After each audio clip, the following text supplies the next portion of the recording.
We're here at Collegetown Center. Let's go on in and take a look at studio apartment 205. We're on floor 2 of the 6th floor building. As we enter, you can see the kitchen is on the right. There's the refrigerator, the dishwasher and sink. There's a microwave on the counter. There's the stove and oven. There's cabinets and drawers. Before we go into the main part of the apartment, we'll visit the bathroom on our left. It's just like the bathrooms we've seen in the other videos.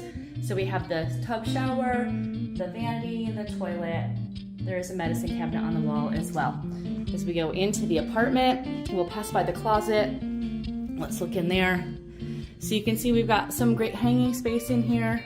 There's definitely good storage space. These are generous closets. As we go into the apartment, the furnishings will always be the dresser, the bookshelf, the desk and chair, and there's a dining table and chair. We'll go over and see by the full-size bed. We'll go look out the windows. We call this apartment an angle style apartment because the window forms an angle shape.